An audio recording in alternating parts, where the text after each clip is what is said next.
Hello mes boucles d'or, je suis ravie de vous retrouver sur cette toute nouvelle vidéo. Comme tu as pu le voir dans le titre, on parlera de l'importance d'une routine capillaire complète.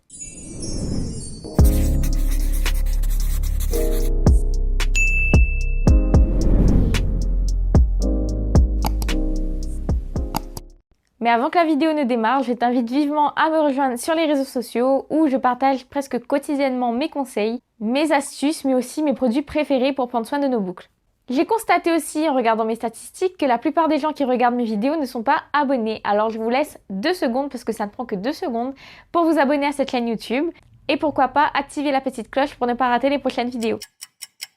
Maintenant que tu es abonné, on peut enfin commencer la vidéo. Pourquoi j'ai tenu à faire une vidéo spécialement sur l'importance d'une routine complète? C'est une question qui me revient très souvent, notamment sur Facebook. Par exemple, si je prends la gelée, est-ce que j'aurai les résultats attendus?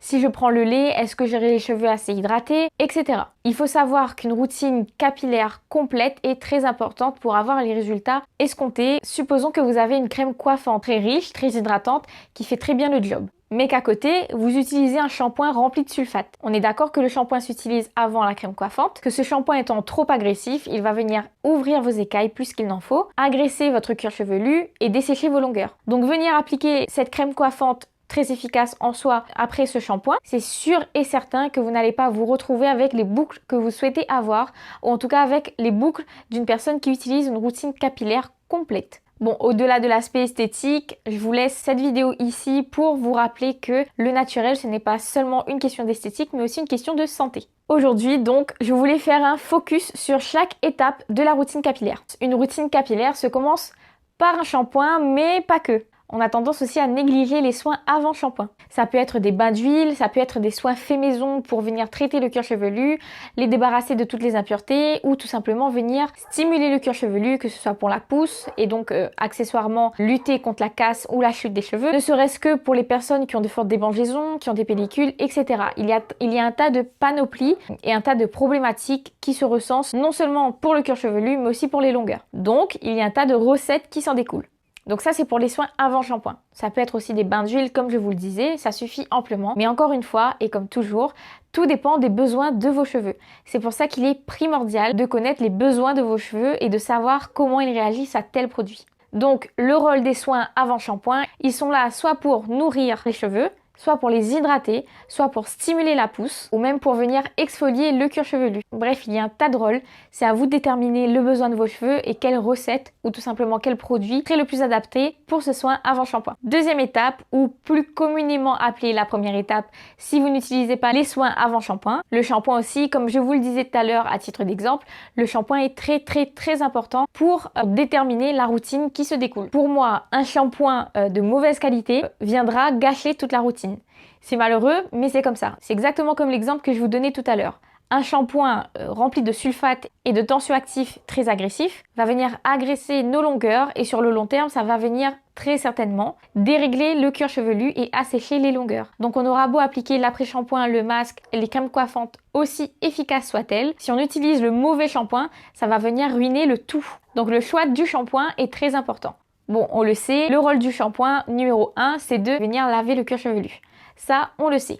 Sauf que, on ne sait pas toutes que le shampoing est à utiliser uniquement sur le cuir chevelu. Ça ne sert à rien et c'est même contre-efficace de venir frotter les longueurs parce qu'en rinçant votre shampoing, la mousse va venir s'écouler tout au long de la fibre capillaire et ça va venir les débarrasser de toutes les impuretés, les pollutions, les saletés, etc. Donc même si c'est un shampoing naturel, ne frottez pas vos longueurs. Ça va venir créer des frictions, ouvrez vos écailles, bref, vous connaissez la suite. Donc je disais, le rôle numéro 1 du shampoing, c'est de laver. Sauf que selon certains shampoings, il peut y avoir 2 rôles. Il y a les shampoings protéinés, les shampoings hydratants, les shampoings nourrissants. On peut retrouver aussi des shampoings purifiants qui sont utilisés à hauteur d'1 fois par mois, généralement, donc pour purifier ou venir détoxifier son cuir chevelu. Bref, là aussi, il peut y avoir plein de rôles différents selon les shampoings que vous choisissez, qui seront définis par les actifs qui s'y trouvent. Mais l'astuce à retenir pour cette étape, c'est qu'il faut nettoyer uniquement le cuir chevelu. En rinçant vos cheveux, la mousse fera très bien l'affaire pour laver vos longueurs. Étape 2 ou 3, l'après-shampoing.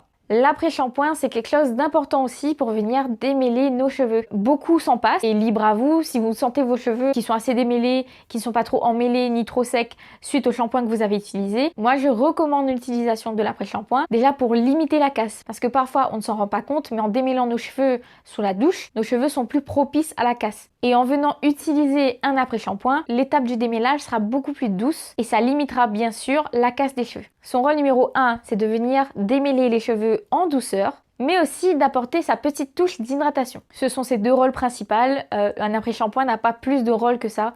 C'est vraiment de démêler et d'apporter une petite touche d'hydratation tout simplement. Vous retrouverez une panoplie aussi d'après-shampoing sur le marché, naturel évidemment. Vérifiez encore une fois à bien analyser la composition de vos produits et je vous renvoie à cette vidéo là pour vous aider. L'étape numéro 3 ou la 4, c'est le masque. Alors souvent on confond l'après-shampoing et le masque. Certains ou certaines nous disent que si on utilise un après-shampoing, il ne faut pas utiliser le masque et vice versa. Je ne suis pas d'accord avec ça dans le sens où, comme je vous le disais tout à l'heure, l'après-shampoing il a juste deux rôles. C'est venir démêler en douceur, c'est son principal rôle, et accessoirement de venir hydrater. Mais ce n'est pas sa fonction principale, donc il va venir le faire très en surface et de façon très fugace aussi. Un masque, quant à lui, c'est un soin profond, donc il n'est pas non plus à négliger. C'est un soin qu'on va laisser poser plus de 30 minutes sur notre tête. Encore une fois, tout dépend des actifs présents dans ce masque. Il y aura des masques hydratants, des masques protéinés, des masques nutritifs. Bref, tout dépend encore une fois de la composition de vos produits et encore une fois des besoins de vos cheveux. Donc le masque est à utiliser après l'après-shampoing. Encore une fois, si vous ne voyez pas vraiment l'utilité d'utiliser un après-shampoing parce que vous voyez que vos cheveux ne sont pas très emmêlés ou que sais-je, vous pouvez sauter cette étape et passer à l'étape du masque. Mais il faut savoir que le masque ne servira pas à démêler vos longueurs. Il sera là pour apporter un soin profond à vos cheveux et pour venir réparer vos longueurs. Réparer entre guillemets parce que le cheveu est une matière morte, on ne répare pas un cheveu. Je dis ça plutôt dans le sens commun, on va dire, pour que tout le monde puisse se retrouver dans ces conseils. Il va venir, on va dire, combler les petits trous ou les manques qui se retrouvent sur vos longueurs. Quatrième ou cinquième étape, encore une fois, ça dépend si vous utilisez les soins avant shampoing ou pas. Et je pense que c'est l'étape préférée de toutes et tous, c'est la crème coiffante ou le leave-in. Là encore, ça se décompose en deux parties. Certaines personnes utilisent un leave-in. Un leave-in, c'est un soin sans rinçage tout simplement. Puis d'autres utilisent encore une autre gelée ou une autre crème coiffante pour venir définir les boucles et sceller l'hydratation. Donc l'étape de la crème coiffante, c'est vraiment l'étape préférée de tout le monde puisque c'est l'étape où on va venir définir nos boucles et donc se coiffer vraiment au sens littéral du terme. Je sais que c'est l'étape préférée puisque c'est vraiment là où on voit nos boucles se définir. On voit vraiment l'importance de toute la routine qu'il y a eu avant.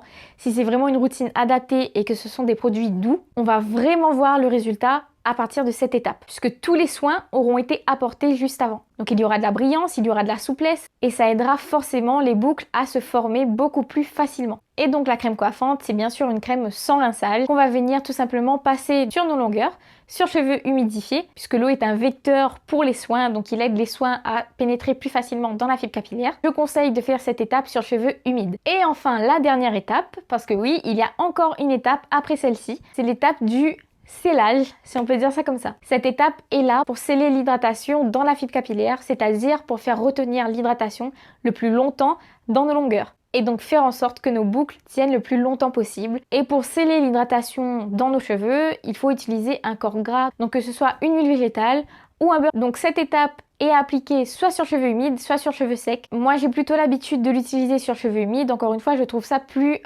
facile d'application. Et puis ça aide aussi à maîtriser l'apparition des frisottis. Encore une fois on ne pourra pas supprimer l'apparition des frisottis, c'est quelque chose de normal. Mais j'ai développé un peu plus sur le sujet dans cette vidéo là et je t'invite à aller la regarder. Mais en tout cas, quand j'applique l'huile sur cheveux humides et donc après ma crème coiffante, je trouve que c'est plus efficace. Puisque quand nos boucles sont sèches, donc elles ont pris leur forme finale tout simplement, et venir réappliquer quelque chose sur les longueurs, je trouve que ouais, ça les perturbe et ça crée encore plus de frisottis à ce moment-là, alors que ce n'est pas le but. Les frisottis ne sont pas à bannir, donc si vous complexez là-dessus, stop. C'est quelque chose de normal, surtout chez les cheveux texturés. Mais on ne peut pas non plus les effacer, ça dépendra de beaucoup trop de choses, notamment de la météo, dans l'endroit où vous vivez, etc.